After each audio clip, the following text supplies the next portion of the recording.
Now we have the latest on the war in Ukraine. President Zelensky urging world leaders to step up the pressure on Russia even further to stop its aggression. Our senior foreign correspondent Ian Pannell is there on the scene again for us in Ukraine. Good morning, Ian.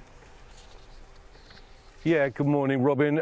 There are tentative indications that the battle here in the east is now not going so well for the Ukrainians at the moment. The Russians reportedly making incremental progress, taking some small villages in this area, while President Zelensky again underlying that the fighting here in the country, right here in Donbas, is the most important part.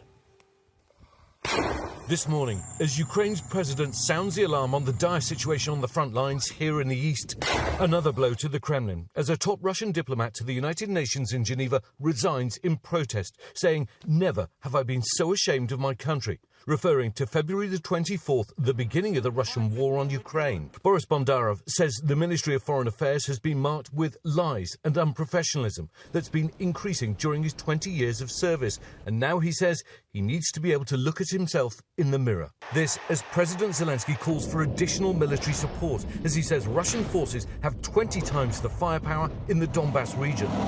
Meanwhile, the West doubling down on military aid. The US saying that 20 nations have committed to new security assistance packages to aid Ukraine in its fight against the Russian onslaught. Many countries are donating critically needed artillery ammunition, coastal defense systems, and tanks and other armored vehicles.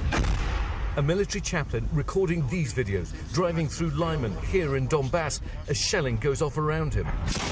The renewed Russian offensive in the Donbas leaving parts of this country devastated. And you hear the sound of the siren drifting through towns and villages around the country. And it's not just military targets that are being hit, but increasingly civilian ones, causing loss of home and a loss of life. We spoke with a group of people forced to flee from Severodonetsk, which is under constant bombardment, some comparing it to Mariupol. Helena tells me it's a horror. They're shelling everywhere. Guys, it's 3 months since this war began, but there is still grit and determination in the country. For the Ukrainians, there is no plan B. But, Michael, they need all the help they can get. Oh, they sure do. Thank you so much, Ian. Well, hey there, GMA fans. Robin Roberts here. Thanks for checking out our YouTube channel. Lots of great stuff here. So go on, click the subscribe button right over here to get more of awesome videos and content from GMA every day, anytime. We thank you for watching, and we'll see you in the morning on GMA.